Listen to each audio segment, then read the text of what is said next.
Hi, good morning. Good morning, campers.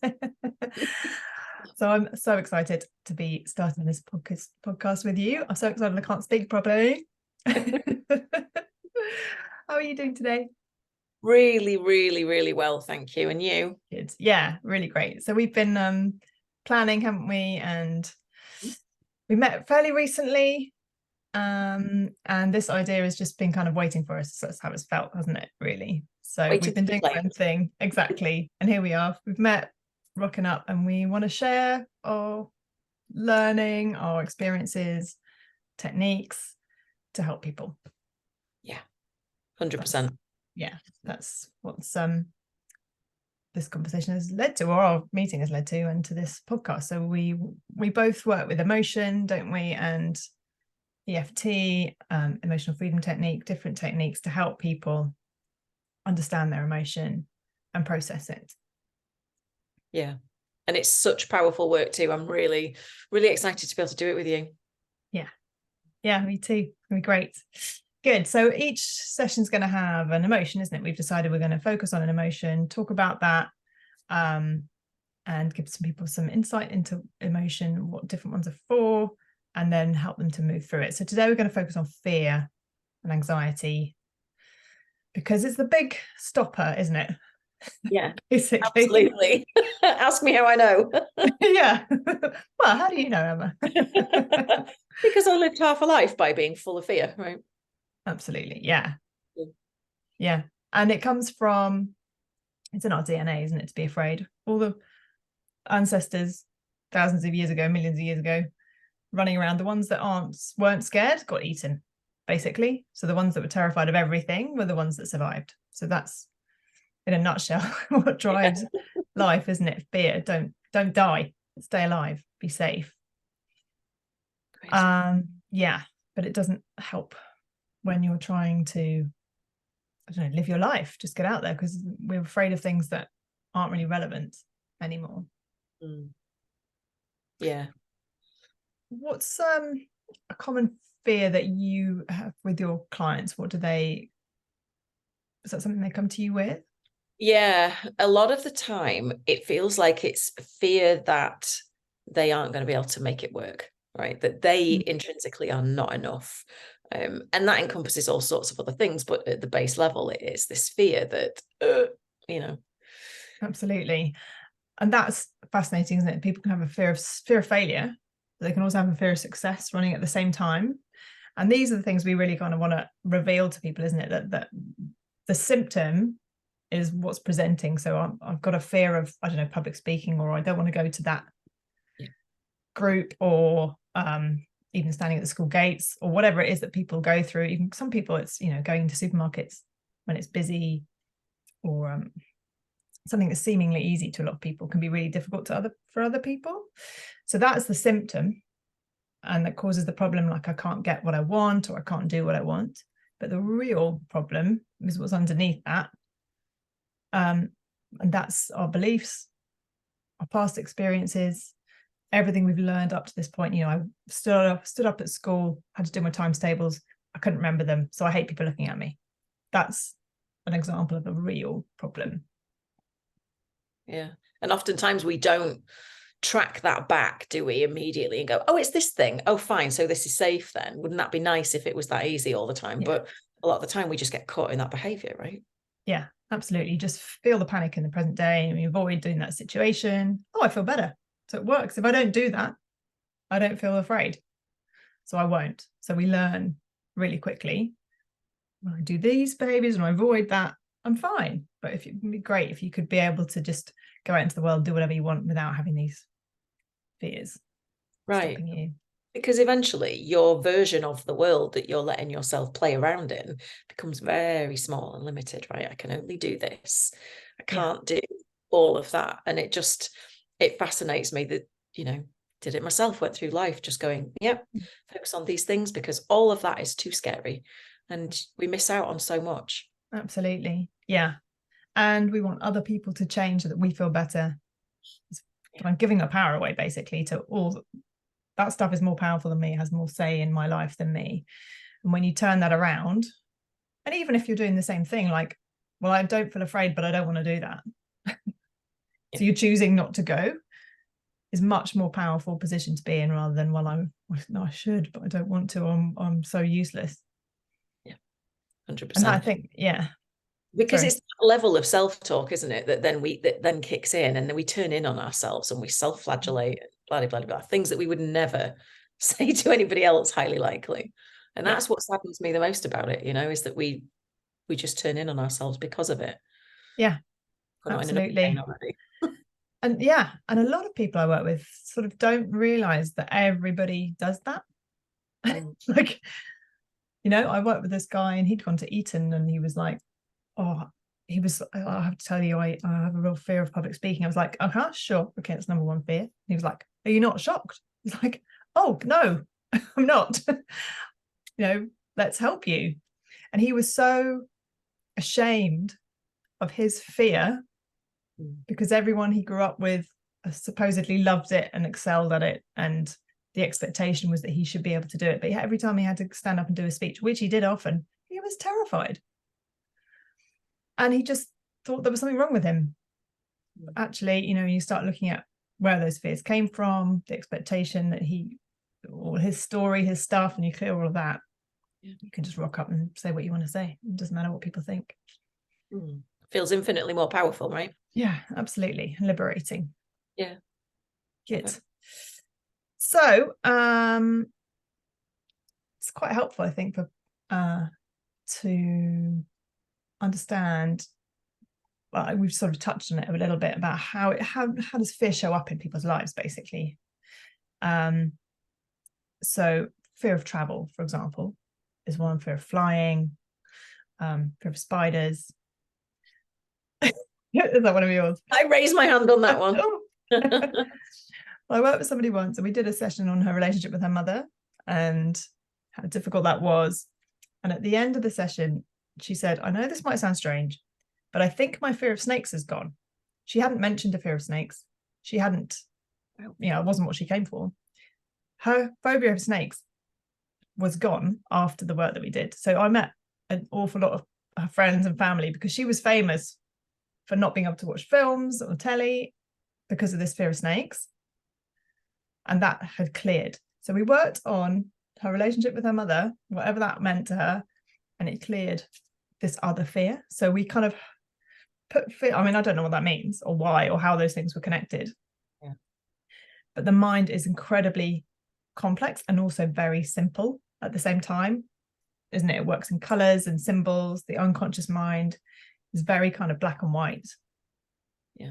Once you make a decision, I'm afraid of snakes. Okay, good, right. Connect to that. Once you clear whatever those things are, oh yeah, that's fine. It's gone now. It's like it's crackers, rubbing it out. Yeah. It's like the brain. I always tell my students that it's like the brain has got like a filing cabinet, in the A to Z of things that get in our way, things we don't want, things we don't like. And when you work on one thing, the brain kind of rifles through the drawers and goes, oh, right, well, we've worked on anxiety, so we'll clear all that as well. When you're using tapping, it's just one of the amazing benefits, right? Gotta love a generalization effect. Exactly. And once you're clearing everything, you keep going, keep doing the work. As I'm sure I don't know if you're the same, but when you discovered EFT and alternative techniques and doing this different, it was like, I wanted to tap on everyone I met. I wanted to tap on people in the street. Come here, just let me tap on you. Like, you're going to feel so good. Which is probably what's brought us together. We want to just share and help people, because fear used to rule my life, literally. Everything I did. I used to go temping because I couldn't get a job in a place permanently because it was too frightening to create relationships with people. Nobody would have known. I was all life and soul, the party. I'll do that, busy, nipping down the pub for a couple of vodkas before the meeting in the afternoon because I couldn't handle it. But nobody had, I don't know if they had a clue about that, but I was on the floor. But so I thought I had a confidence problem because I feel confident when I've had a drink. So yeah, it must be that I'm just not confident, rather than it dulls my emotions. I didn't understand. I was using that to medicate. Yeah. And now I don't really drink. I rock up in the middle of the dance floor with my partner. We're just like We'll go to the opening of an envelope, as he will say, because we're just like happy, confident in our skin as we are now. We don't need stuff to feel more safe. And because I've done 25 years of tapping and clearing and doing the work and getting to the bottom of the stuff. And that's what, again, we want to do, shortcut for people, isn't it? We've done all the work, we've done the research, we know how to help people. We just want to be the bridge. That's it. And I think, you know, you don't know what you don't know, right? And so that to me has become one of the most powerful tenets of all of this, of everything I've learned, is that there are things that are going on outside of the realm of your conscious mind, and sometimes even your subconscious, right? There are energetic links and things like that you could spend months doing coaching or therapy or whatever else, and, you know, and not pinpoint it. And yet energy work just cuts right to the nub of it. So yeah, you're right. When I learned all this stuff, I was like, oh my good God, like, I just want to do this on everyone, to everyone, all the time. Exactly. I still do, actually. Yeah. Sometimes people are like, really? Leave me alone. Exactly. What are you going to do? Tap on me? That's one of the things my son said to me once. No, I'm not, actually. You can stay there feeling better. So what was... Sorry. You have that feeling of like, but why would you want to suffer, you know? And sometimes you see someone suffering, and it's just, so this to me is such an amazing opportunity to just get it out there and allow people to gently learn that they don't have to suffer anymore, right? Absolutely. They're stuck. Yeah. So what kind of fears used to drive you, would you say? So mine was quite social anxiety, basically, and, well, fear of success, fear of failure, all the different ones, but essentially, that was mine. What were yours? It was categorically rejection, and humiliation, and I mean, I know that it was rejection because of a humiliation that I had, right, when I was very young. I remember going to Sunday school, which was not a thing for me, but anyway, and I was putting out hymn books. I was asked to put out the hymn books, and I did it wrong, and everybody in the church laughed at me. And I was maybe 5 or 6, and at that point I made a decision: I can't get anything right, and if I do, I'm going to get it wrong. If I do it, I'm going to get it wrong, and everybody's going to laugh at me. And so it's taken me until probably the last 8 or 9 years to really reconcile that was a major decision point. And it sounds so tiny and trivial and silly, but actually when you look at that, it says everything. It's the whole dynamic. Helplessness, don't you? I can't get it right anyway, so there's no point trying. And so it just completely narrowed my focus of what I allowed myself to even try, you know. And I would stop myself doing loads of things because if I'm not perfect at it, I don't even want to try. I mean, how horrendous is that? For a 5-year-old to make that decision. And that's the thing, because we make all our decisions in the first 6 years of life about how the world functions. So in the first 2 years, the brain stays the same as in deep hypnosis. You already know this. And then the next stage up to 6 is when it's light sleep. So the brain wave is the same as when you're in hypnosis. So we're just downloading and learning information. The brain's like molded, and by the age of 7, all of that's set. The brainwave states changes again, and we become more conscious. So that's why 2-year-olds are like crazy, rolling off stuff. They're just like, they're not in. That's why you can't remember stuff, because you're not in your body. You're just feeling stuff. And even when you're first born, you don't know that you're separate from your blanket for quite a while. So we think we're all one thing. So if something goes wrong, there's this like, well, our parents are gods when we're born, and if something goes wrong, it must be me, because they're right, because they have to be right, because then they look after me. So it's a complete survival instinct to sort of take on the problem. And we don't understand that, or parents didn't understand that, and they were just, living their lives, busy, getting on with stuff. None of it's intentional, but the impact is that, what did you need as a 5-year-old in that moment? Total reassurance that, everything's fine. It's not about you. You're not stupid. Yeah, absolutely. So we can go back, we can reassure, but what you needed then is probably what you need now. So the advice you'd give a younger you is what you're looking for now, isn't it? Again, I'm sure you experience, and when you're looking into the future, we can ask a future self, which we're going to do in a little while, what should I do? Or what would you say to me? And they will give you the advice. So we can use the imagination and the unconscious mind to create. The solutions are already there. You already know, or the client already knows the way through their problem, and we just helping people to connect in with their solution. Love that. It's fascinating. It still fascinates me now. I'm listening to you even after doing tapping for like 10 years going, yep, oh my God, that's amazing. It never ceases to. I mean, I haven't done Matrix, so it's a very different angle, but it fascinates me. And I think what it says to me is that your potential is completely limitless with this stuff, because you already have the answers. You already have access to everything, right? Yeah. And nothing's off the table. Yeah, absolutely. And all our negative emotions are trying to, well, all our emotion is trying to create a behavior so that we'll do something to feel better. So, you know, you go near a cliff edge, you feel afraid, you move away, you stay alive. It's fairly clear. But when our beliefs are things like, I don't like people seeing me, or I don't want people to laugh at me, that's, you know, you don't know how other people are going to react. Like a cliff is going to stay a cliff. You know that you're closer to it, you're more, you know, people can react in all sorts of different ways. So you can't predict what's going to happen. So you just need to protect yourself from every possibility. Instant limit. Well, don't touch hymn books might be one. Yeah.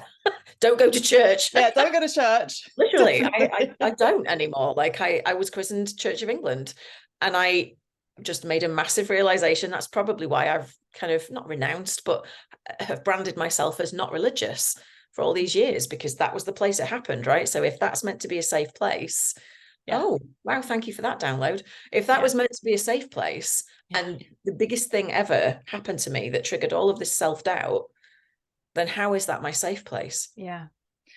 And we don't want to start getting into religion and stuff, but that is, you know, that is because it's huge. Not that we don't, you know, but if that's meant to be the place of safety and you get it wrong, like what does the mind make that say about you? Like if I, even in that place where everyone is welcome and everyone's loved, oh my God, that there is something fundamentally with me, right? Wow. And you can see the light bulbs popping off, can't you? And I'm hoping that anybody listening to this is going, oh my God, like, you know, I have that too. And my comments are completely personal about religion. It's not that I don't believe in a wider thing. I absolutely do. I am a spiritual person with a massive amount of faith. But you can just see that the container in the institution and the links, it just blows your mind what we make it mean, right? Exactly. And we also overlay what we've already learned from the original family. It's always about the original family. You're trying to heal the original family. So it's like, if you zoom out, institution, if that's family, how do I get it wrong within my family? How did I go against what was already set? How did I get it wrong? You know, all of that, even though that was your first memory, you've already been through that, which is why that happened again, because that was the decision already made. So there might be something even earlier than that. You know, maybe you set the table wrong when you were 3. I don't know. Highly likely. Because you're not meant to get it right when you're 3, you know, but I wonder if there's something even deeper. Very likely, because, and I know this isn't a personal therapy session, but it's useful for people to listen along and go, oh wow, like I didn't put that together. As you say, bing, bing, bing. I've always said to myself, right, and this is massive, so sit down for this if you're not already. I'm not a domesticated person, right? Set the table wrong, what you just said. I'm not marriage material. I've never married and had children because I decided I never wanted to get married. So there is something earlier than that that's made me feel or tell myself somehow that I'm not capable of this family thing, maybe, and doing all the things right within that framework. I'm guessing. It's huge. It is huge. And the other thing we're going to be talking about a lot over this whole series is about how ancestral patterning can have an impact, like, because we learn from our parents, like, how did your mum feel about that? How did her mum feel about that? Or your parents and their marriages, you know, the pattern goes on and on and on, and it lands on us, and anything that's not been processed before gets put on us. And I think that's why this next generation are going, what? It's like, I've got to fix the planet and all of this emotion, and I'm terrified. I don't know whether I'm male or female, like all, you know, it's no, they're like so scared to take all this stuff. Yeah. So if we can do anything we do for ourselves, we do for everyone. So if you take a little bit of your work back, and that can be kind of, sort of, I was gonna say alarming, but it's like, we're not here to heal the world. We're here to heal our own story, and the world benefits from it. Yeah. By osmosis, right? Yeah, exactly. So whatever's reflected out there is a reflection of what's in here. So if you want to know the solution to a problem, you just make it bigger and bigger and bigger, because the solution gets really obvious. Yeah. As I'm saying that, I'm like trying to think of an example. Yeah. But it's like, what might be a problem you want to solve around fear, or trying to find the solution around it? Maybe go with public speaking. Yeah. Okay. So if you're talking to 1 or 2 people, you might get a little bit, oh yeah, I feel a little bit uncomfortable. Okay, turn that up to 20,000 people. Oh my God, it's in my throat. It's in my head. Like, I felt that visceral, yeah, literally, exactly. like straight in the gut punch. Yeah. So when it's 1 or 2 people, you feel a little bit of that. When you zoom it up, you go, okay, so that really helps you to feel it in your body. And that's what EFT comes down to, isn't it? What does it feel like in your body? Yeah. So let's do that now. You just literally triggered you into that. Sorry about that. So where did you Thank feel God I'm so regulated, right? Because yeah. I would literally be sweating out of the room. Exactly. So what does it feel like for you? I feel everything in my tummy. Where do you feel everything? Yeah, I have this really strange sensation. It's like a washing machine barrel in my stomach, but it kind of goes up the back of my stomach wall and into my throat. So it's like whoosh, all the way around and then all the way up. It follows the vagus nerve. I'm very tuned in. Yeah, that's very descriptive. Yes. This is a movement around it. Yeah, it's like a whooshing kind of. You literally kind of went as well. Yeah, You can sort of see the impact in your body. Felt like a sacral and a solar plexus kind of visceral impact. Yeah. And then throat. as you can see, up into the throat. Yeah. I know this is a podcast and people can't see my face, thank God, but I'm kind of like swallowing, and it's like a kind of there's even a bit of a taste to it, to be fair, a metallic taste. Yeah. And you said it's like a washing machine drum. What's it made of? Is it made of metal? Yeah, I can see it really clearly. Silver with holes poked in it, and And how strong is it out of 10? That when that came through just now, how strong was that? It's probably only about a 5 or a 6. It's not like debilitating, but when I put my attention on it, it's like the top, because I know what I'm here to try and do. Thinking about that 20,000 person strong audience, I'm like, oh God, because that's my next step, right? So, it's about a 6, let's say. And anything else you noticed about it? Temperature? It had a metallic taste. It's icy cold. That's why it's making the back of my throat feel really cold. It's purple. I don't know what again, this fascinates me, this stuff. I don't know what it's got to do with it, but there is a layer of cloud across the top of the visual that I've got. Grey clouds, thunderclouds. What's the emotion in the grey thunderclouds? Anger. Didn't realise I felt that one. So anger is often a cover emotion for something else. So if there's something underneath the anger, what might that be? Yeah, it's my old friend sadness about everything I've lost because of it, right? Yeah. Interesting. Yeah. Just close your eyes for a moment and drop into that image, that feeling in your body. And scan through the rest of your body. Do you notice anything else? Yeah, there's like, this is so weird. There's like a yellow band at the back of my neck. What's the emotion? Fear. Fear of? Rejection. What's the positive intention of a fear of rejection? To keep me safe so that I don't get upset in case, somebody doesn't like what I say or whatever. Yeah. And how does it feel to be safe? Warm, fuzzy. Lovely. And what does that lead to? throwing my arms open wide and like shouting stuff with glee is what's coming through. Oh, nice. Yeah. Like being that 2-year-old who's like, yeah, running around. And yeah, that's what safety feels like. Yeah. Amazing. So we're going to do a lot of breathing and a little bit of tapping and maybe a little bit of matrix around that feeling. But isn't it just like I said, one sentence and all of that information is right there. Your body's giving you everything you need. That's not come from me. We didn't really know where this was going to go, did we? We've got a sort of overview. We'll just see what happens. And that's, here it is, all this information. And you know your stuff as well. You've done the work. You know it. Yeah. You know your fears, and it can still hit you like that. Yeah. I'm speechless, and it doesn't often happen. And that is what's happening to people all the time, and they just don't know. We just don't know.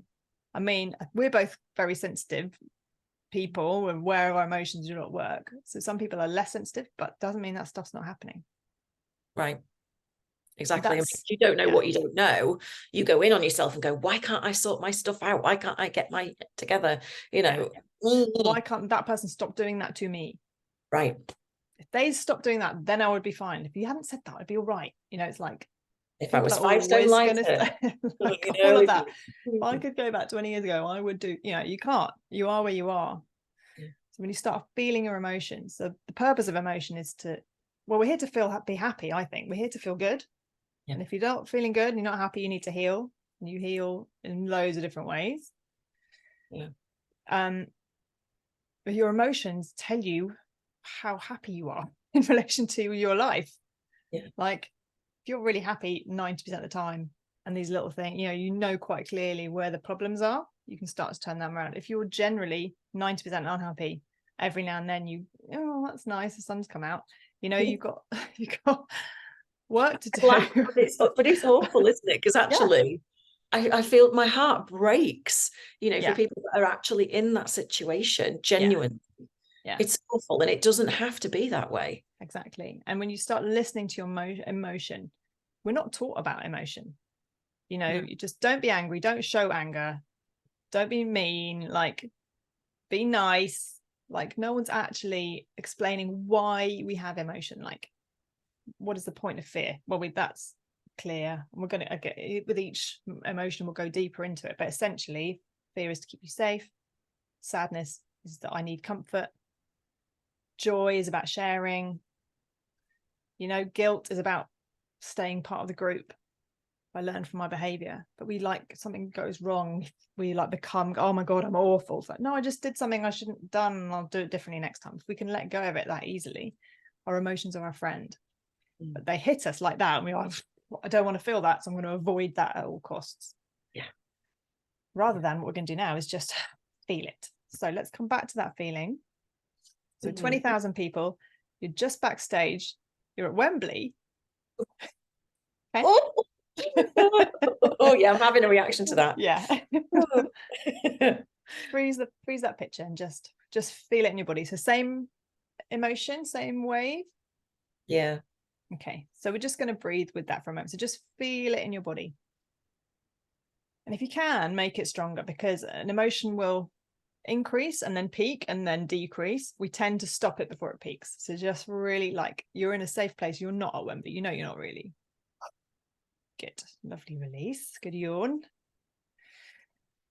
Good. So take 3 really easy breaths into your heart. Put your hand over your tummy or where you're feeling that too, if that feels good, or even on your throat if you're feeling it there. And just like you mentioned before, you needed reassurance as a 5-year-old. I wonder if reassurance would help you now. Yeah, so I think it's self-trust rather than reassurance. Because then when you've got self-trust, you don't need the reassurance, right? Absolutely. When you know that you're safe. Good. So what was that like, just to sort of sit and feel it for a moment?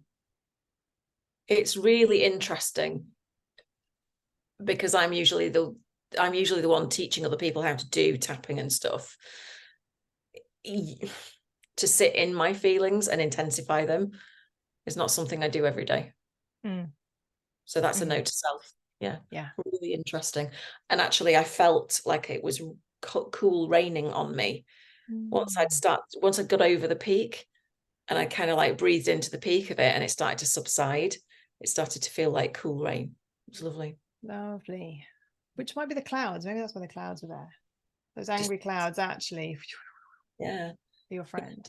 And whilst I'm not crying, I do have a little bit of a watery eye scenario going on. So yeah, lots of precipitation following that one. Nice. So our stress hormones come out in the tears, don't we? Some people, I'll have clients come in saying, well, I decided I wasn't going to cry today. It's like, interesting. Why would you decide that? It's like, I don't want to cry, but it's so good for you. Literally, your tears can have different shapes, the water in your compared to different emotions. Yeah. That's on the side again. We're going to be doing this podcast for years, by the way. All the stuff that we want to share. Yeah, because it's impossible for you and I to fit into an hour. Yeah. Oh, and another thing. Yeah.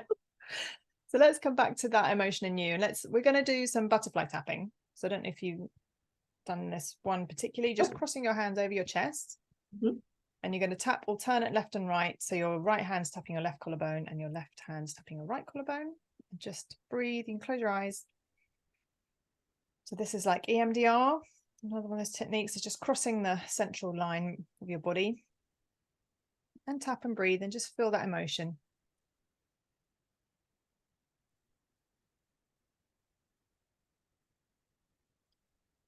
Good. How's that feeling? It's turned to sprinkly excitement in my stomach. Like, oh, nice. Yeah. Good. Again, you've done a lot of tapping. So when your body knows that you're releasing, you quickly move into that. I'm sure you've experienced that. And you go, oh yeah, spotted it, doing the work. So let's check in with that 5-year-old you, because that's the one you mentioned. So just going back over your past to that 5-year-old you, and sort of float above that memory. Can you see yourself there? Good. Yeah. And just notice, was there any positive learning from that event? What does it teach you? That people are kind, because actually now I see it from above. They had kind smiles on their faces when they were laughing. It was more like a, oh, sweetheart, kind of a laugh. Oh my God, you're thick, kind of a laugh. Oh, yeah. Which is what I made it mean. Absolutely. Yeah. What would you say to that little 5-year-old you?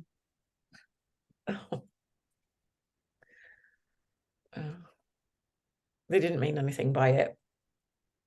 It's everybody has to learn, you know? Yeah. The simplest of things. You're not born with knowledge about everything, so. Absolutely. Fine. Let her know that you're there for her.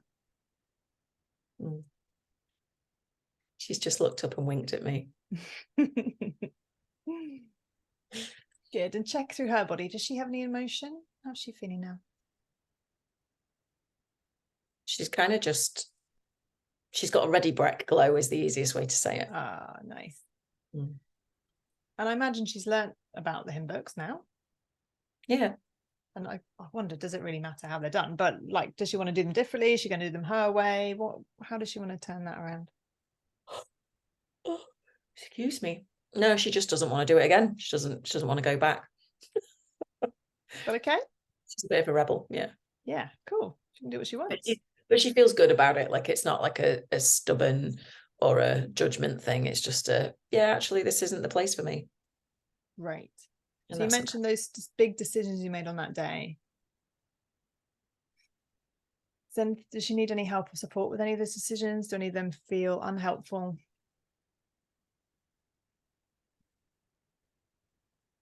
The phrase, you're always going to follow your own path, has just come through. And the right people will be by your side. Good. How does that feel? Yeah, it's nice. Everything's gone yellow. Good. And just send this, sorry.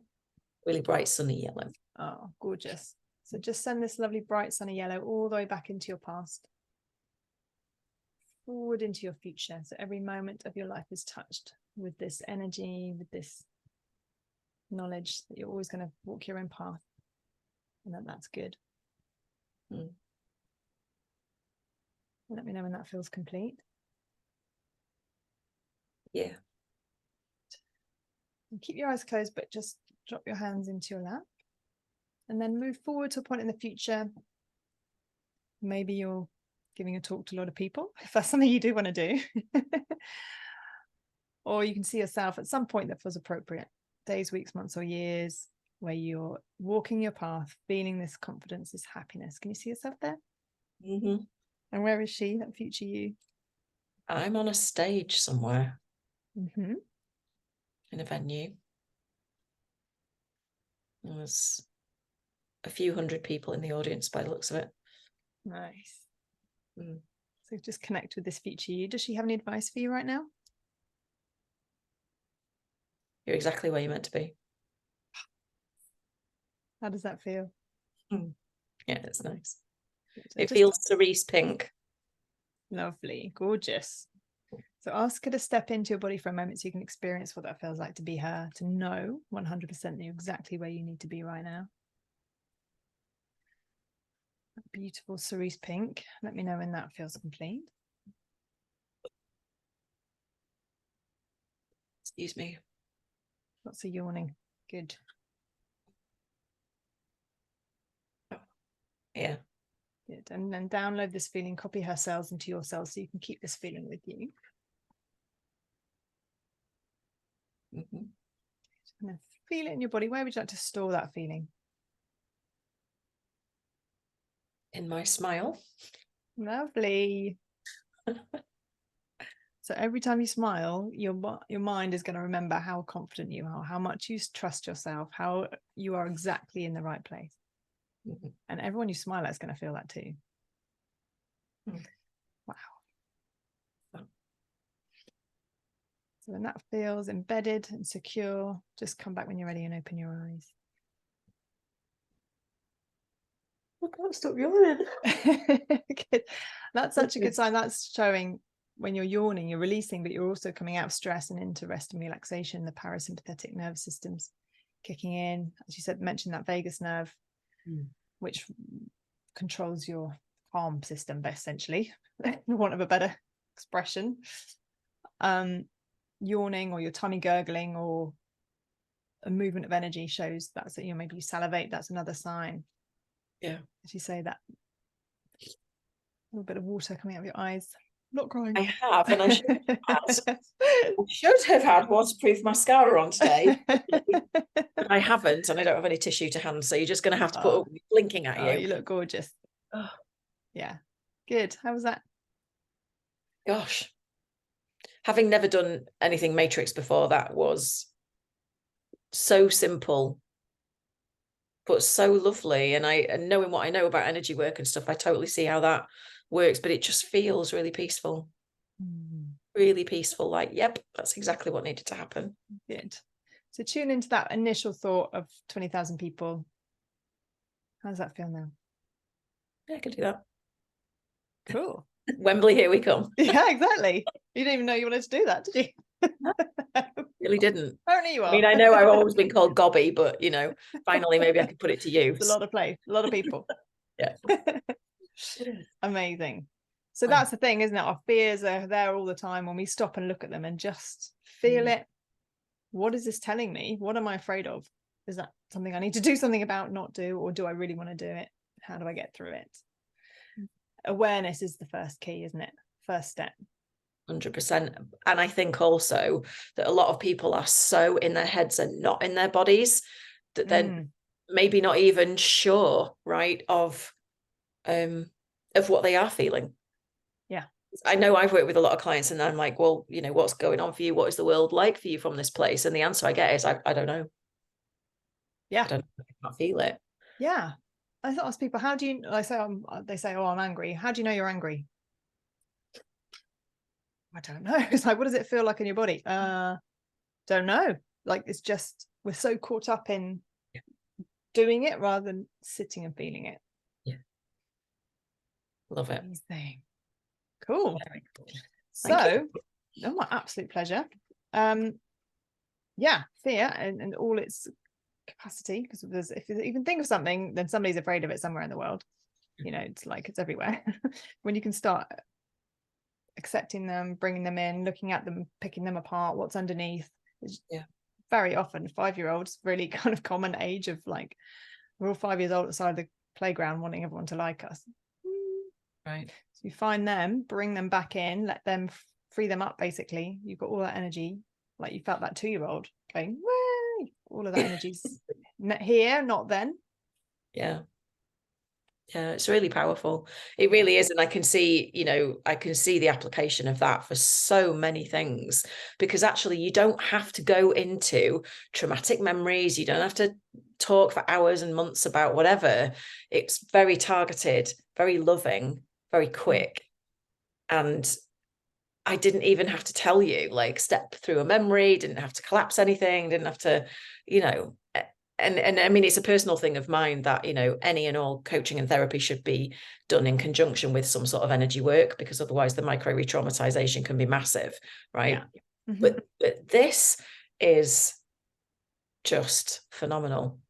It's really elegant. I always think it's really gentle, and there's so much we're going to be covering, so many different ways of dealing with things. But yeah, it's like being in control and taking charge and being the adult of your younger self and parenting them, and so many layers. But as you say, really simple.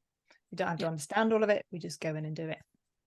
That's the beauty, but you don't have to believe in it for it to be effective, right? It just is. So. Exactly. So there we go. Ooh, the start of our little journey together. Ooh, what a first session. Yeah, boom. Started you mean to go on, right? Exactly. Fearless.